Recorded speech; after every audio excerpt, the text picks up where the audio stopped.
Mi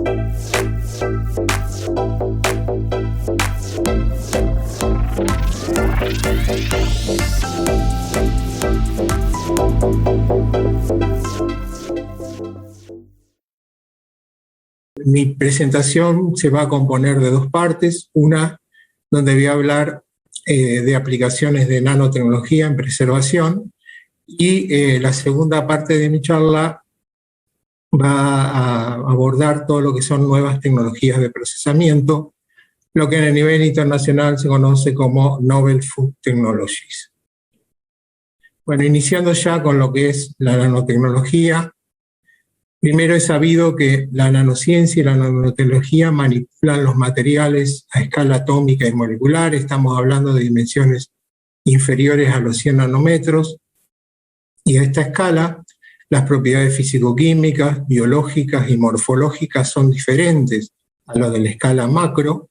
Por lo tanto, se pueden, digamos, con la aplicación de nanotecnología se pueden lograr innovaciones importantes. En esta figura, lo que vemos en esta escala, desde el tamaño de en un extremo el tamaño de una pelota de tenis y en el otro extremo el tamaño de una molécula de agua.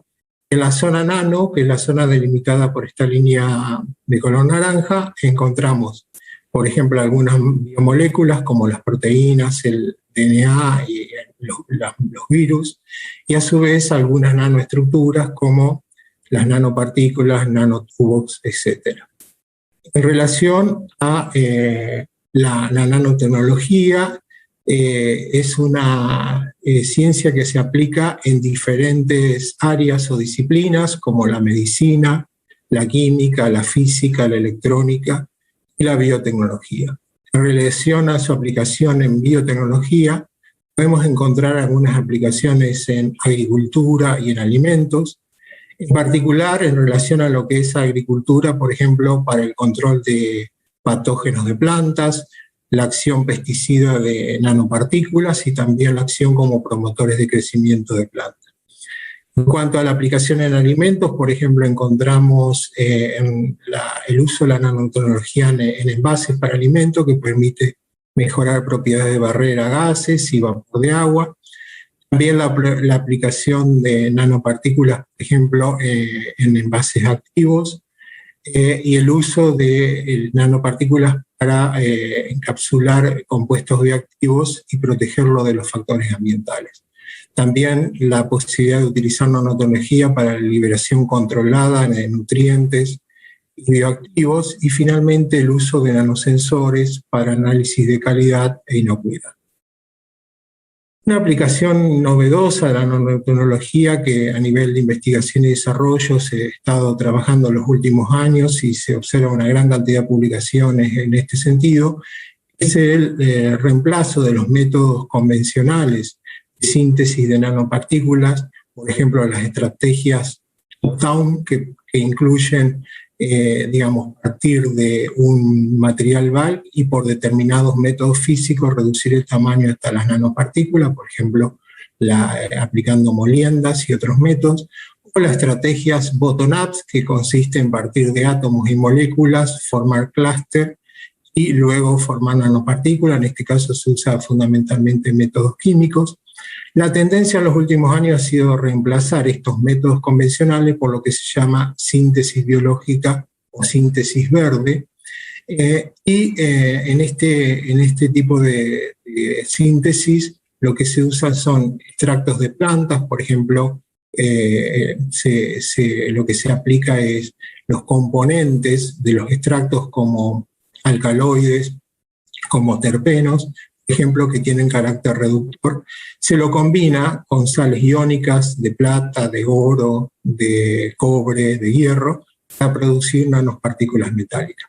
También se puede aplicar esta estrategia, por ejemplo, utilizando bacterias, hongos, virus, y usando sobre todo las enzimas presentes en las rutas metabólicas de estos microorganismos para, combinándolas con las sales iónicas, formar nanopartículas. Esta estrategia, digamos, es sustentable porque es amigable con el medio ambiente, además desde el punto de vista económico es factible de aplicar y además no se usa compuestos tóxicos. En general, estas nanopartículas se aplican en agricultura, como comenté, por ejemplo, como pesticidas, como factores o promotores de crecimiento y también como herbicidas. Un ejemplo de esta aplicación de un trabajo publicado el año pasado es, en este trabajo se comparó la producción de nanopartículas de plata producida por métodos químicos convencionales con nanopartículas producidas por hongos, por bacterias y mucílagos. Lo que se observa que en general las nanopartículas se encuentran en el rango entre 30 y 40 nanómetros, y luego se utilizaron estas nanopartículas para evaluar su efectividad en la inactivación de Salmonella typhus y Staphylococcus aureus. Lo que se ve, la barra azul representa el resultado de la zona de inactivación de las nanopartículas de plata producidas por métodos convencionales, método químico, y lo que vemos es que las nanopartículas obtenidas por síntesis fueron más efectivas en la inactivación de ambos microorganismos patógenos. Otra aplicación interesante de la nanotecnología en la preservación del alimento lo constituyen un ejemplo, un estudio que les voy a presentar, realizado hace unos años por un grupo de la Universidad Texas A&M en Estados Unidos, donde lo que se abocaron es a resolver un problema de suficiente información y antecedentes, donde la aplicación de agentes sanitizantes en alimentos que tienen una superficie rugosa con presencia de cavidades no son totalmente efectivos en la inactivación de microorganismos patógenos. Esto se debe a que los microorganismos se alojan en el interior de las cavidades presentes en la superficie por ejemplo, en este caso está representándote la hoja de un vegetal, y, por ejemplo, en este caso vemos, a través de una micrografía, vemos la presencia de cavidades en una hoja de espinaca. Las cavidades presentan dimensiones de un largo de aproximadamente 32 micrones, mientras que, por ejemplo, una célula de Salmonella typhimurium presenta una dimensión, un largo de 1,2 micrones. O sea, perfectamente las células se pueden alojar en estas cavidades. Cuando se tratan, por ejemplo, por inmersión en una solución de un agente sanitizante, se produce un efecto que se llama Casey-Baxter, en el caso de que estas cavidades sean profundas y estrechas, lo que se da un fenómeno de las fuerzas de interacción del fluido con la superficie es mayor que la fuerza que permitiría el ingreso del fluido a la cavidad, y entonces se forman bolsas de aire que impiden el contacto entre el agente sanitizante y las bacterias, y de esa manera se reduce la efectividad. Este grupo de la Universidad de Texas A&M ha planteado una hipótesis que si se hace un tratamiento previo con agua, gotas de tamaño nano, o sea, donde se obtienen por efecto de electrospray o electropulverización, las gotas de tamaño nano pueden ingresar en las cavidades, mojar las cavidades, y luego cuando esa hoja se somete en una solución del agente sanitizante, este agua que previamente entró actúa como puente o como elemento de transición, permite entonces que el agente sanitizante interactúe con las bacterias y produzca su inactivación. En este caso vemos una distribución de tamaños de partículas de gotas producidas por electrospray con un tamaño medio de 200 nanómetros y también una distribución correspondiente a una solución formulada con 3% de peróxido de hidrógeno. Bien, como parte de este estudio, el grupo de la Universidad de Texas A&M lo que hizo fue diseñar una serie de tratamientos y controles para corroborar su hipótesis. Lo que hicieron fue tomar hojas de espinacas, inocular con un nivel de 10 a la 6 células de Salmonella typhimurium, y luego le aplicaron diferentes tratamientos. Por ejemplo, el tratamiento con agua, pulverizada por electrospray, con agua con gotas de tamaño nano. A su vez, Por otro lado, si estas hojas inoculadas las sumergieron en una solución de peróxido de hidrógeno al 3%. A su vez, otro tratamiento fue esta solución de peróxido de hidrógeno, pulverizarla por electrospray también y obtener gotas de tamaño enano.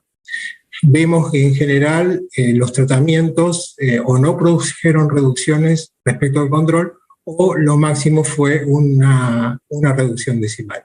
Cuando lo que hicieron fue combinar tratamientos, es decir, previamente tratar la hoja inoculada con agua, digamos, producida por electrospray, con gotas de tamaño enano, y posteriormente sumergir la hoja en una solución de peróxido de hidrógeno al 3%, lo que observamos fue aproximadamente 5 reducciones decimales. Con lo cual se está corroborando la hipótesis que le comenté en la diapositiva previa.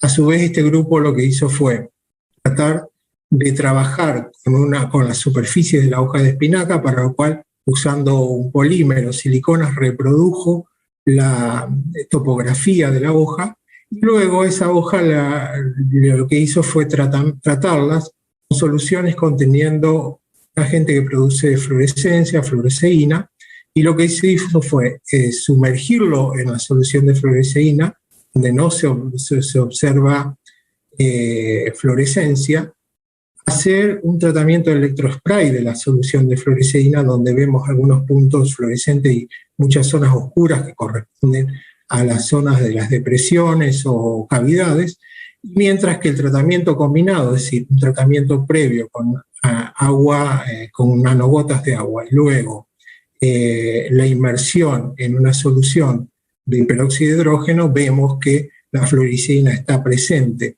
tanto en la superficie como en las cavidades, en el interior de cada cavidad, lo cual es la fluorescencia, distribución de compuestos fluorescentes mucho más homogénea. Bien, ya pasando a lo que son nuevas tecnologías de procesamiento, una posible definición de las mismas es que se trata de tecnologías de naturaleza térmica o no térmica, que se pueden aplicar tanto en la transformación como en la preservación de alimentos, y que permiten asegurar la inocuidad y extender la vida útil, minimizando el efecto del proceso sobre la calidad nutricional y sensorial. También permiten lograr condiciones de procesamiento más sustentables, porque utilizan menos cantidad de energía, o sea, tienen menor consumo de energía y de agua, usan a su vez a la electricidad como fuente de energía, a diferencia de las tecnologías convencionales que suelen usar fuentes fósiles como fuente de energía. Y además estas nuevas tecnologías permiten desarrollar productos, por ejemplo, productos modificados, productos con nuevas texturas, y optimizar procesos convencionales de la industria alimentaria. Ahora, ¿dónde encontramos la nueva tecnología en lo que es preservación de alimentos? Bueno, las tecnologías permiten inactivar microbiota alteradora y patógena, tanto sea la pasteurización, orientada a la inactivación de microorganismos vegetativos, como la esterilización, la inactivación de microorganismos especulados. Lo que vemos es la aplicación de tecnologías, de nuevas tecnologías térmicas, como el calentamiento dieléctrico, el calentamiento óhmico, y también de tecnologías no térmicas, para lo que sería lo que se conoce como pasteurización fría. Y en esterilización es posible, combinando tecnologías no térmicas con calor, asegurar también la inactivación de microorganismos esporulados, o también la posibilidad de lograrlo a través de una tecnología térmica sola, que es no térmica sola, que es la irradiación gamma. Bien, ya hablando en particular de las tecnologías no térmicas, en esta figura lo que vemos es que pueden ser de naturaleza física, como la radiación UV, la luz usada, las altas presiones, la irradiación, el plasma frío y el ultrasonido de alta intensidad, entre otras, o de naturaleza química, como el ozono, dióxido de cloro, agua electroactivada, aceites esenciales, ácidos orgánicos y dióxido de carbono en fase densa. Estas tecnologías se pueden aplicar en forma individual o bien combinándolas a través de lo que sería una estrategia de lo que se conoce como tecnologías de barreras o tecnologías de obstáculos. En En el desarrollo de la presentación, lo que continúa, voy a profundizar en lo que es altas presiones hidrostáticas y radiaciones ionizantes y también radiación UV. Y en la presentación que continúa la mía, que va a disertar Gerardo Olliota, él les va a mostrar algunos ejemplos de tratamiento de ozono, de ácidos orgánicos, solo o combinado con irradiación, para la preservación de cortes y recortes de carne vacuna. En lo que refiere al uso y proyección de uso de estas nuevas tecnologías, en el 2015 se realizaron 2 encuestas, una en Estados Unidos, los resultados se presentan en las barras más oscuras, y otra en Europa, las barras más claras, sobre uso y en este caso, en esta figura, sobre la proyección de uso al 2025 de las nuevas tecnologías, tanto térmicas como no térmicas. Lo que se observó en América del Norte es que las tecnologías con mayor uso presentaban en el 2015 eran calentamiento por microondas, las altas presiones hidrostáticas y la radiación UV, y a su vez fueron las tecnologías que también se informaron como de mayor proyección de uso en 2025. A su vez, estas tecnologías, tanto en el uso como en proyección, fueron las mismas que se identificaron en la encuesta que se hizo a nivel de los países de Europa, y en Europa también se sumó la tecnología de campos eléctricos pulsados como una tecnología importante en cuanto a su uso. Comenzando ya con las tecnologías que les comenté, con altas presiones hidrostáticas, ¿en qué consisten las altas presiones? Las altas presiones consisten en un proceso en el cual se someten los alimentos envasados en envases flexibles y herméticos a un alto nivel de presión hidrostática, estamos hablando entre 3.000 y 6.000 bares, durante tiempos cortos, que es del orden de minutos, por ejemplo, en general, inferior a 10 minutos.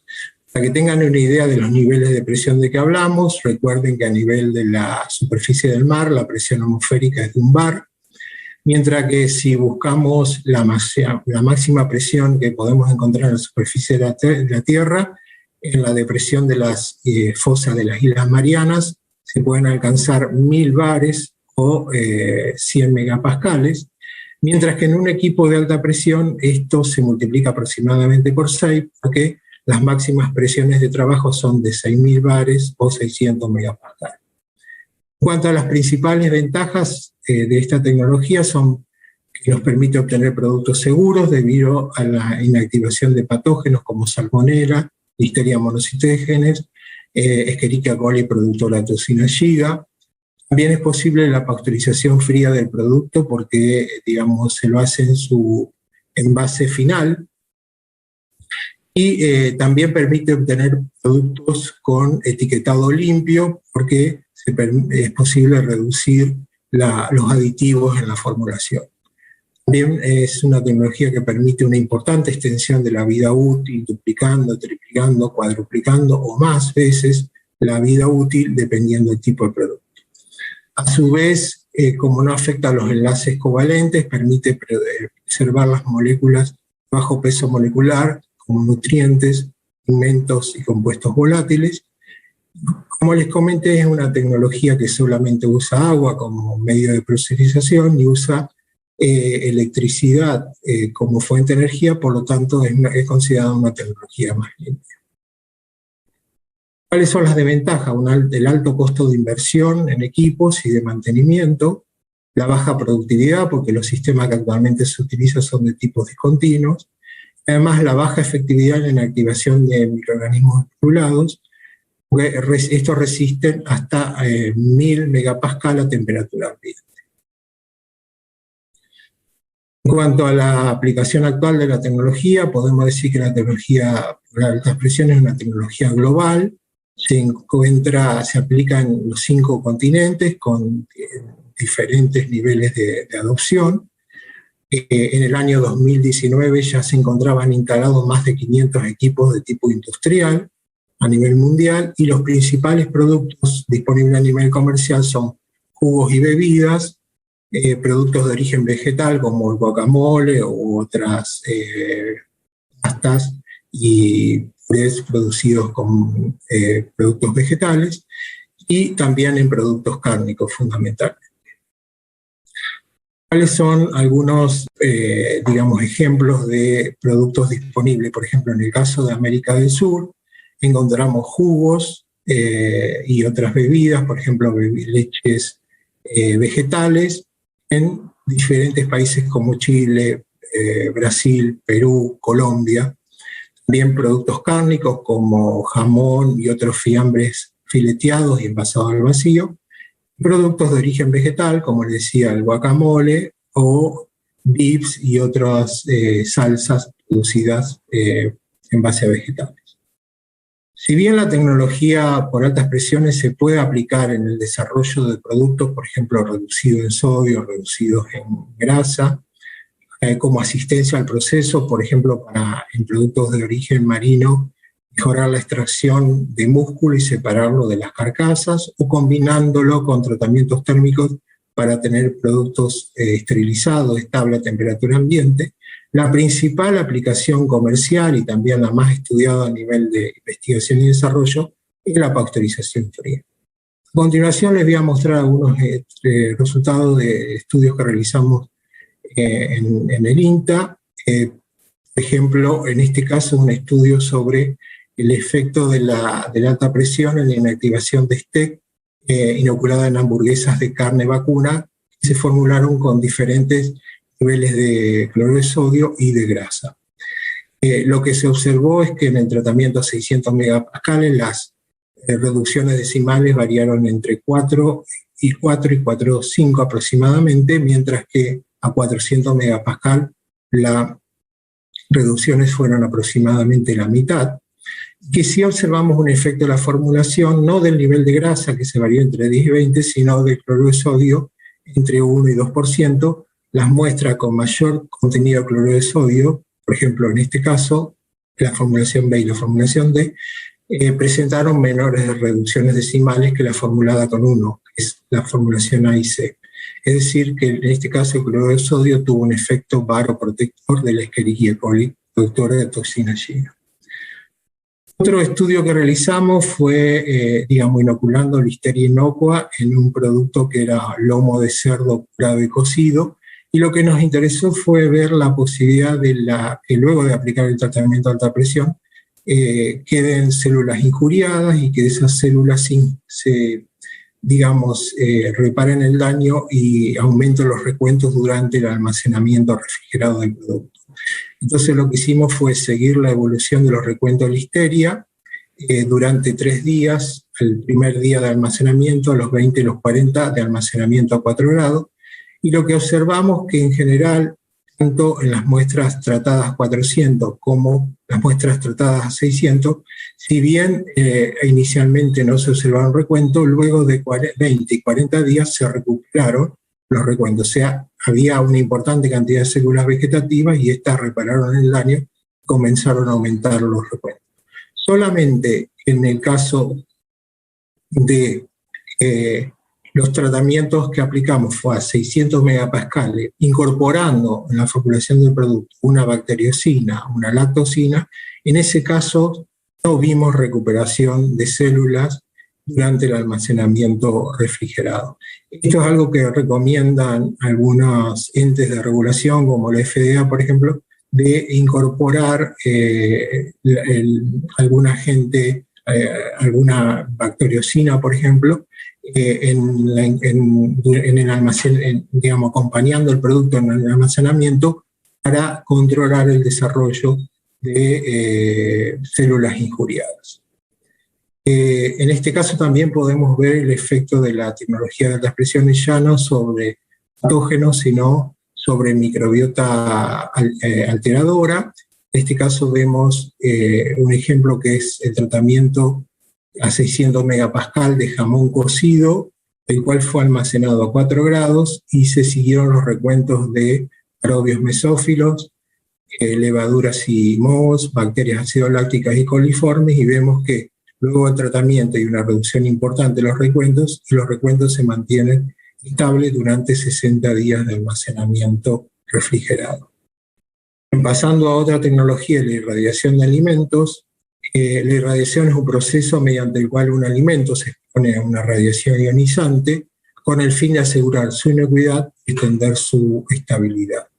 El principal parámetro, el parámetro crítico de este tratamiento es la dosis, que se define como la cantidad de energía ionizante absorbida por unidad de masa de material irradiado. Generalmente la dosis se expresa en unidad, que es el Gray, o en un múltiplo, como el kilogray. Por definición, el Gray es los joules de energía absorbida por kilogramo de masa irradiada. En cuanto a las fuentes de irradiación que están disponibles para el tratamiento de alimentos, tenemos los rayos gamma, que se producen a través de una fuente que es cobalto 60. Estos rayos tienen una importante penetración, de tal manera que el producto se puede tratar tanto en el envase primario como secundario, por ejemplo una casa, a su vez paletizado. Otra posibilidad es tratar el producto con rayos X que se generan a través de un haz de electrones que impactan en una placa y se generan los rayos X. Los rayos X también tienen una importante penetración y por lo tanto el producto se puede tratar dentro de ese envase primario y secundario y paletizado. La tercera alternativa son los haces de electrones que también se usan como una fuente de radiación. En este caso los electrones no tienen buena penetración, de tal manera que el producto se puede tratar dentro de su envase secundario pero sin paletizar. En Argentina las tres instalaciones que están disponibles usan cobalto 60 y las fuentes de irradiación las encontramos. Una en el Centro Atómico Ezeiza, que depende de la Comisión Nacional de Energía Atómica, es una planta de irradiación semi-industrial. A su vez, la empresa Ionix, una empresa privada que cuenta con 2 unidades radiantes en el partido de San Fernando, en el Gran Buenos Aires. En cuanto a las ventajas de la irradiación, la primera es que el tiempo de irradiación es el único parámetro a controlar. Definiendo el tiempo se alcanza la dosis que se desea aplicar. A su vez, la irradiación alcanza un alto grado de penetración, como mencionamos recién. El tratamiento es adecuado para materiales sensibles al calor, porque es un tratamiento no térmico, no hay elevación de la temperatura durante la aplicación del tratamiento. El producto se trata en su envase final, tanto primario como secundario, como recién dijimos, y el tratamiento no deja residuos en los alimentos. En cuanto a posibles aplicaciones, el tratamiento de irradiación se aplica en carnes de diferentes especies y también en productos de la pesca. Se puede aplicar tanto en el producto fresco como en producto congelado. Permite controlar patógenos como bacterias y parásitos, también virus, aunque en el caso de virus hay que aplicar dosis altas, dosis más altas que las que se usan normalmente para control de bacterias y parásitos. También se logra una importante extensión de la vida útil de los productos. Es posible también lograr productos, comercialmente estériles. En este caso, como vamos a ver después, es necesario combinar la esterilización con otras tecnologías de obstáculos. Es importante a nivel comercial la aplicación de la esterilización para el control de Escherichia coli O157H7 en hamburguesas y también en carne de cerdo para el control del parásito causante de la triquinosis.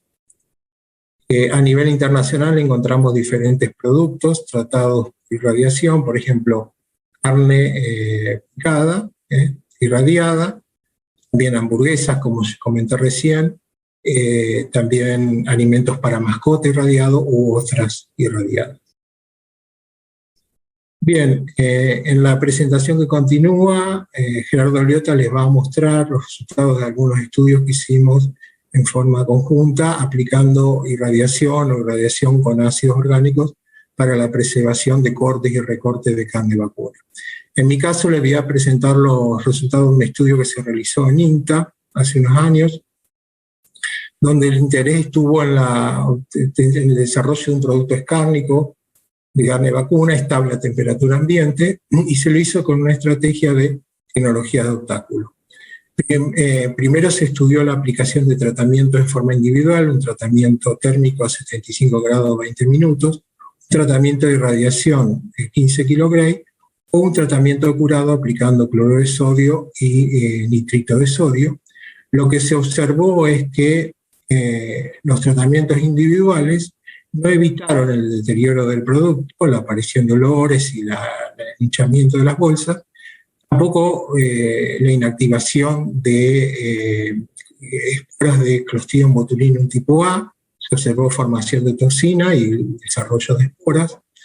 Recién cuando se aplicaron los factores combinados, es decir, tratamiento térmico y radiación a 15 kilogray y curado, fue posible observar un efecto importante en la inactivación de Clostridium botulinum tipo A.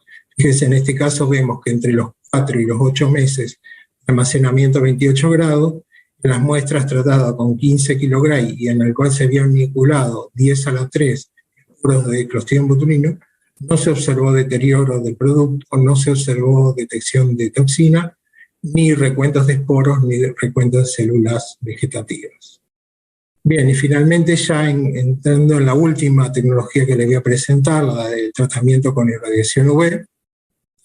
Este tratamiento corresponde, digamos, la radiación corresponde a la región ultravioleta, al rango entre 100 y 400 nanómetros del espectro electromagnético, esta zona, y la zona del espectro en el cual la radiación es efectiva para la inactivación de microorganismos por mutación del ADN es la zona ubicada entre 200 y 280 nanómetros.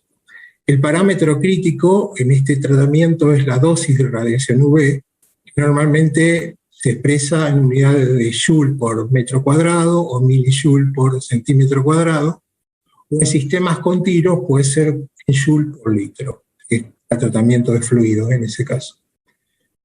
Las principales ventajas del tratamiento es que es efectivo para el control de microorganismos patógenos y alteradores. Hacer un método no térmico tiene un efecto mínimo sobre las propiedades físico-químicas, sensoriales y nutricionales. Una tecnología de bajo costo de inversión y mantenimiento, a diferencia de las tecnologías que les presenté antes, y además los tratamientos están aprobados por agencias regulatorias como la FDA en Estados Unidos, EFSA en Europa o GEL Canadá.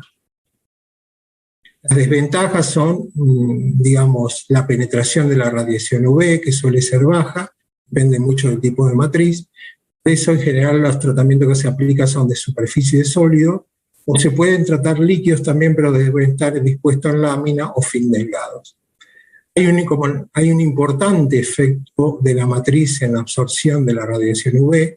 Por ejemplo, determinados alimentos líquidos como la leche tienen una alta absorción y por lo tanto una baja transmisión de radiación y el tratamiento no es efectivo. Esto hace que, por ejemplo, la aplicación de UV a la leche fluida la limita como reemplazo de la pasteurización o la esterilización térmica.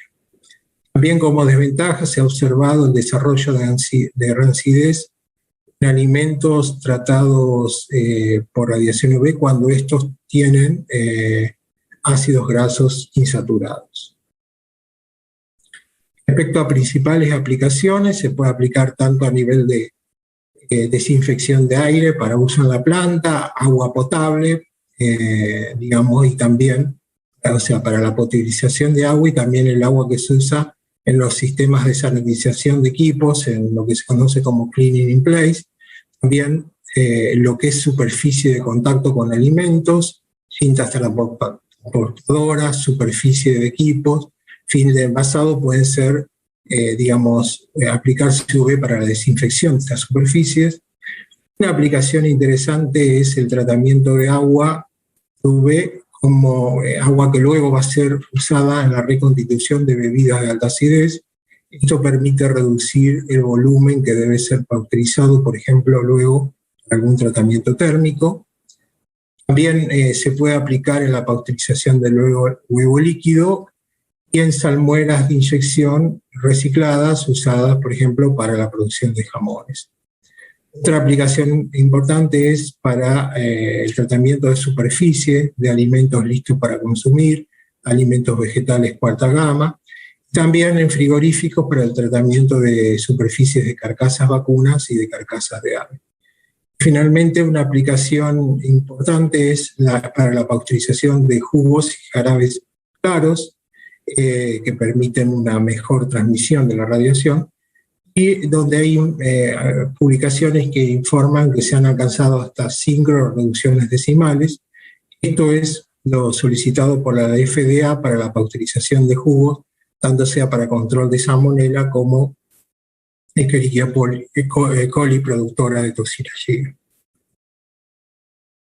En cuanto a efectos en la microbiota, la radiación UV es efectiva tanto para el control de bacterias patógenas, de virus, de microbiota alteradora y de parásitos. Ahora bien, dependiendo del tipo de microorganismos del cual, hagamos referencia, o también la influencia de factores como el pH, la actividad de agua y la composición, podemos encontrar diferentes niveles de resistencia, siendo los menos resistentes los parásitos y la mayor resistencia en estados de mohos. En este caso vemos algunos ejemplos, por ejemplo en la pasteurización de huevo líquido en sistemas continuos, donde vemos las reducciones decimales, por ejemplo, para salmonela, para estafilococcus, Escherichia coli y recuentos en placas. Vemos que en el caso de salmonela se pueden lograr reducciones importantes, entre 6 y 7 reducciones decimales, mientras que en el caso de Staphylococcus o Escherichia coli las reducciones son menores. A su vez, en este caso, en el segundo ejemplo, lo que vemos es el control de bacterias ácido láctica y además recuentos de aerobios mesófilos en salmueras de inyección y las reducciones importantes que se logran luego del tratamiento UV, con radiación UV. Finalmente, una aplicación, como les comentaba antes, para la pasteurización de jugos, por ejemplo, en este caso en el jugo de manzana, para controlar la presencia de Escherichia coli 157H7. En este trabajo lo que se ha evaluado es el efecto de la dosis, 3 dosis, 5, 25 o 75 millijoules por centímetro cuadrado, y a su vez 3 fuentes distintas de radiación a 3 longitudes de onda monocromáticas, 222, 254 y 282. Se ha observado, por ejemplo, a una dosis de 75, un efecto más importante, las reducciones decimales, de una de las fuentes de radiación UV a 222 se observan entre 2,5 y 3 reducciones decimales. Bien, finalmente, y a modo de comentarios finales, podemos decir que hemos revisado algunas aplicaciones de nanotecnología, aplicaciones novedosas en relación a la síntesis de nanopartículas por métodos más sustentables y también hemos visto algunos estudios vinculados a la aplicación de métodos más eficientes para la sanitización de productos con superficies rugosas. Y en relación a las tecnologías de procesamientos, revisamos 3 tecnologías no térmicas que tienen ya característica global, que permiten asegurar la inocuidad y extender la vida útil del alimento, a su vez en forma sustentable.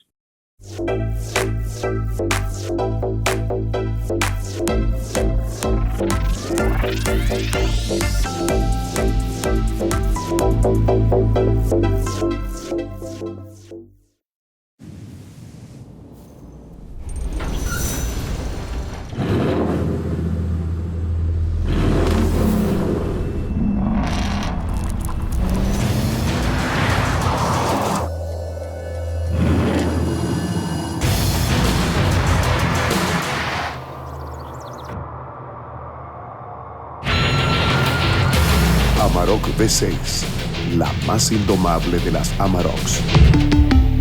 Volkswagen. La carne vacuna refuerza naturalmente tu sistema inmunológico. Por eso, esta primavera, quédate cocinando en casa con la mejor carne del mundo. Encontrá las mejores recetas en www.carneargentina.org.ar. Sabemos muy bien el esfuerzo que hacen miles de argentinos que trabajan e invierten en nuestra tierra.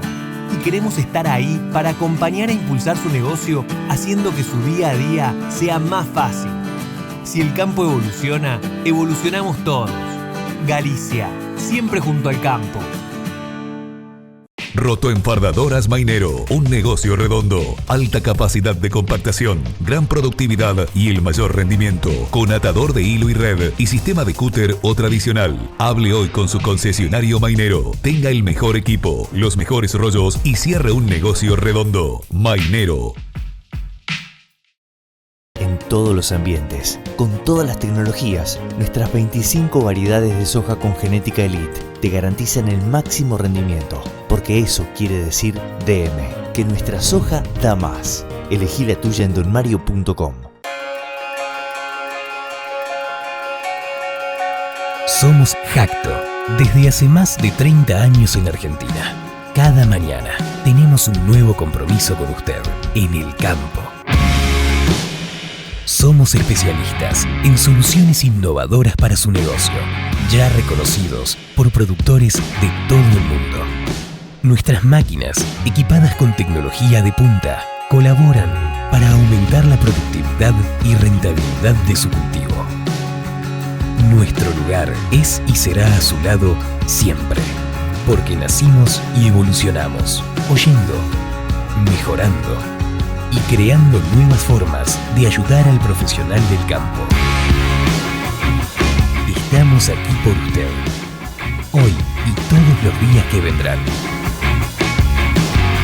Jacto, nuevos tiempos, nuevas soluciones.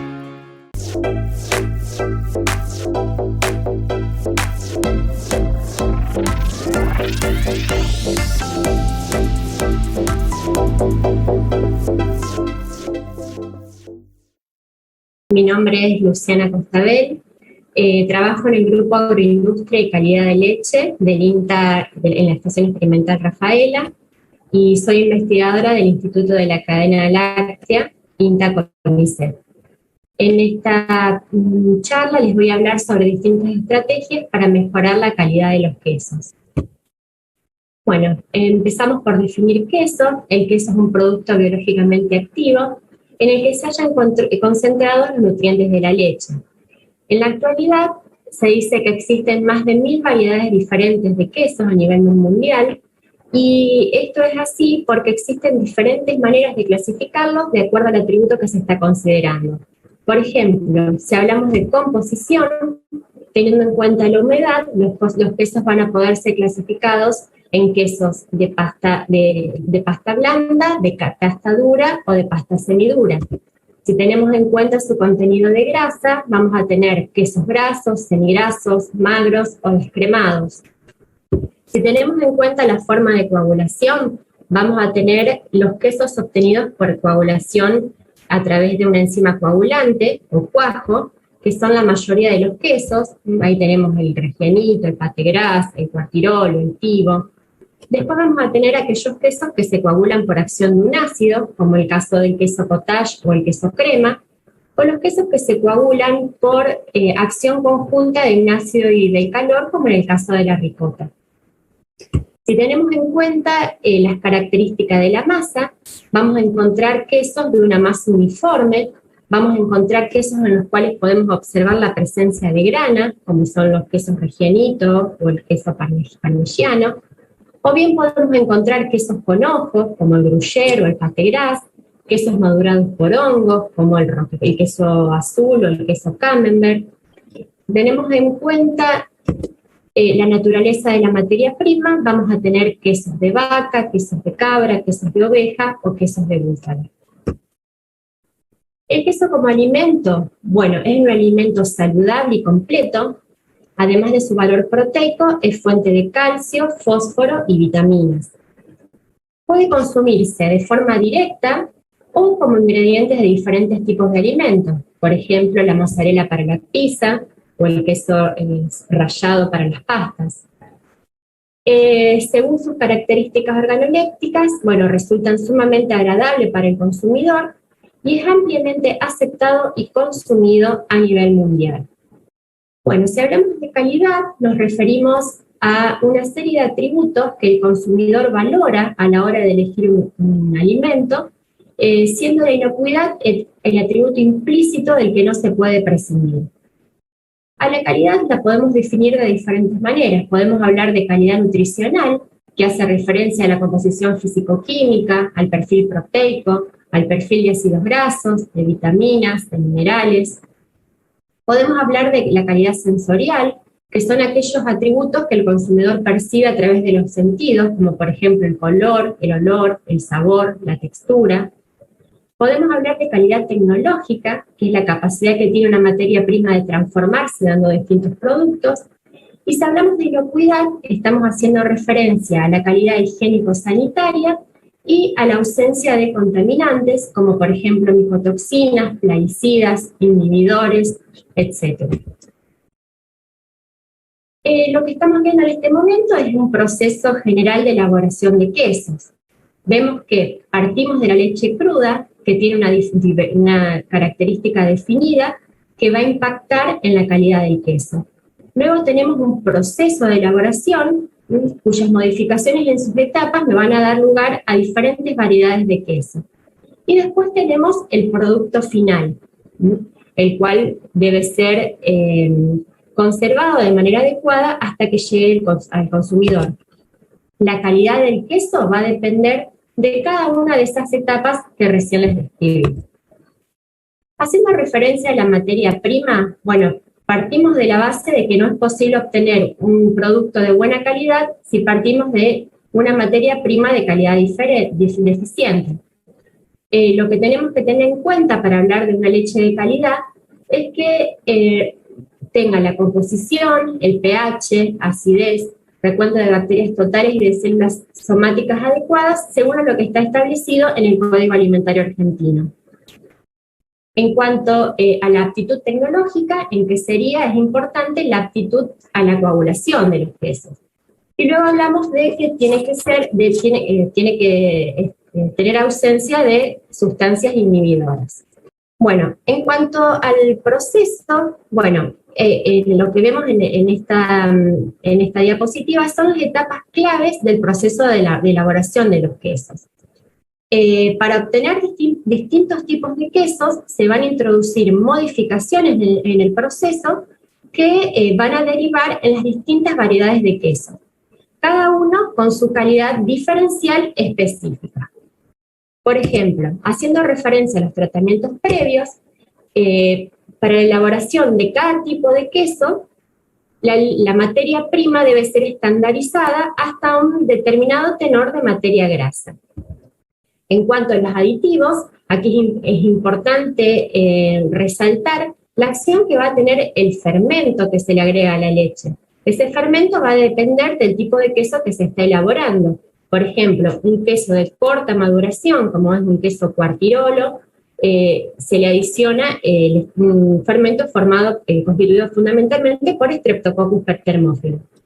Ahora bien, si hablamos de un queso de larga maduración, como por ejemplo un Reggianito, en el cual es importante que se desarrollen sabores, olores, textura particular, es necesario además del Streptococcus thermophilus adicionar otro fermento, como por ejemplo Lactobacillus helveticus, que es un fermento más proteolítico y que a través de la maduración su actividad proteolítica conduce a la formación de sabores y aromas característicos. Otra etapa en la cual se modifica de acuerdo al tipo de queso que se está elaborando es el corte de la cuajada. Una vez que la leche ha coagulado, ese coágulo luego debe ser cortado hasta obtener un tamaño de grano deseado, depende del tipo de queso que se está elaborando. Por ejemplo, para los quesos duros, en el cual se requiere que el queso pierda humedad para obtener una masa más seca, debe ser cortado a un tamaño de grano muy pequeño. La cocción también es una etapa que va a depender del tipo de queso que se está elaborando. Por ejemplo, para aquellos quesos en los cuales se requiere una masa más seca, esos quesos son cocinados a una temperatura más elevada. El salado depende también del tipo de queso que se está elaborando, Y por último, la maduración. El tiempo de maduración y la temperatura a la cual se realiza esta etapa también depende del tipo de queso que se está elaborando, y es una etapa muy importante porque en ella se desarrollan las características diferenciales de cada tipo de queso. Ahora bien, ¿cómo podemos mejorar la calidad de los quesos? Bueno, para mejorar la calidad de los quesos podemos introducir modificaciones en la leche, particularmente a través de la alimentación, o bien en el proceso. Podemos realizar un agregado de componentes bioactivos o podemos incrementar el contenido proteico del queso. En lo que respecta a la modificación de la calidad nutricional de la leche a través de la alimentación, vamos a referirnos a alimentación pastoril y a la suplementación estratégica en la alimentación de las vacas con componentes de interés nutricional, como puede ser el ácido linoleico conjugado o bien el selenio. En el INTA realizamos estudios en los cuales observamos qué características diferenciales tenían las leches provenientes de animales alimentados a base pastoril, particularmente con pastura de alfalfa, que es el principal recurso forrajero de los rodeos de nuestra zona. Lo que se hizo fue trabajar con dietas con diferentes contenidos de alfalfa, sin alfalfa y con concentraciones crecientes, y con las leches obtenidas de esos animales se elaboraron quesos y leche en polvo. Lo que se vio es que las leches y los productos lácteos provenientes de vacas alimentadas a base pastoril tenían mayor concentración de vitaminas antioxidantes, fundamentalmente alfa-tocoferol y beta-caroteno. También se observó que tenían una composición de ácidos grasos, podemos definirla como más saludables, con mayor concentración de omega 3 y menor concentración de omega 6. Y los quesos elaborados con esas leches, además de las características antes descritas, eran preferidos por los consumidores, por parámetros asociados a su textura y también relacionados al color. Otra alternativa, como les mencioné previamente, es la suplementación estratégica. Actualmente, nuestro grupo de investigación se está iniciando un proyecto en el cual consiste en biofortificar la alfalfa con selenio para obtener productos lácteos enriquecidos con selenio. Este es un proyecto financiado por la Unión Europea, en el cual intervienen universidades, institutos y empresas de diferentes países. El selenio es un micronutriente con importantes propiedades biológicas. Forma parte de selenoproteínas, es importante para la correcta función de la glándula tiroides, tiene efecto antioxidante, confiere inmunidad y actúa en el metabolismo del músculo esquelético y cardíaco. Existen regiones con niveles bajos de selenio en el suelo, por lo tanto las dietas son pobres en selenio. Lo que se pretende en este proyecto es lograr un enriquecimiento con selenio de la alfalfa utilizada para la alimentación de las vacas lecheras y elaborar con las leches producidas por esas vacas productos lácteos, quesos y leche en polvo, y de esta manera obtener quesos enriquecidos con selenio. Bien. Ahora vamos a referirnos al incremento de calidad nutricional por agregado de compuestos bioactivos. La adición de compuestos bioactivos se realiza antes de que ocurra la coagulación, o sea, cuando la leche continúa siendo fluida. De esta manera se logra que el producto que se adiciona se distribuya de forma homogénea en toda la matriz. Es importante evaluar previamente si el compuesto que se le está adicionando va a quedar o no retenido en el queso o se va a perder con el suero.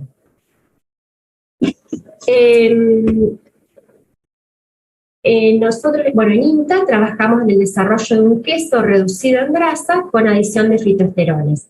Este fue un proyecto FONARSET en el cual se trabajó en forma conjunta entre investigadores del INTA, particularmente del ITA Castelar y del INTA Rafaela, y con una empresa láctea que fue Lácteos Capillas del Señor, que era la empresa que adoptó la tecnología. En primer lugar, se trabajó en el desarrollo del producto a escala de laboratorio y posteriormente se realizó el escalado a nivel industrial. Lo que se logró fue obtener un producto bajo en grasa y con características funcionales por agregado de fitoesteroles. Los fitoesteroles son compuestos que tienen demostrado efecto hipocolesterolemia. Otra forma de mejorar la calidad nutricional es incrementar el contenido proteico de la leche utilizada para la elaboración de los quesos. Una posible estrategia a emplear para lograr este incremento del contenido proteico es a través de el uso de tecnologías de membranas, lo cual permite concentrar los componentes de la leche, concentrar las proteínas de la leche. Además, a través de esta estrategia se logra estandarizar la leche utilizada en las elaboraciones en función del contenido de proteínas. Se eliminarían las variaciones estacionales y se podría obtener quesos de calidad uniforme con respecto al contenido de proteínas. La estrategia que se pretende utilizar es mezclar leche cruda con leche UF para estandarizar el contenido de proteínas hasta un determinado valor constante. Y bueno, se está evaluando cuál es el porcentaje máximo de proteína en la leche de mezcla, en la leche de elaboración, que permita incrementar el rendimiento, mantener la calidad del queso y sin introducir modificaciones relevantes en la tecnología de elaboración. Es decir, que permita utilizar o continuar utilizando el equipamiento disponible actualmente por las empresas elaboradoras.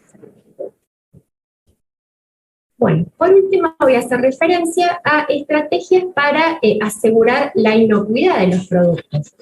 Como decíamos previamente, la inocuidad es un atributo de calidad no negociable.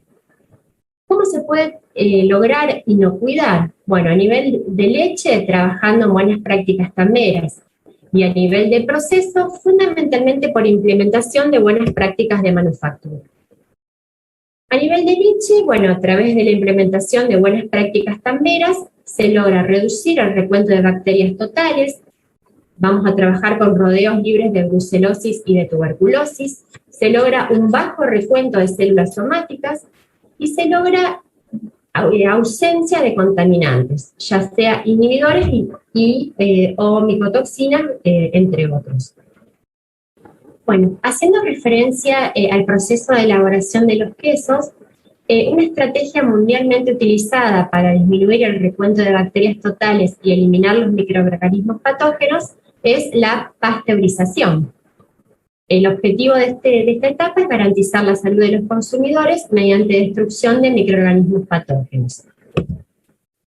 En el Código Alimentario argentino está definido que queda excluida de la obligación de ser sometida a pasteurización o tratamiento térmico la leche higienizada que se destina a la elaboración de quesos que se someten a un proceso de maduración a una temperatura superior a los 5 grados durante un lapso no menor a los 60 días.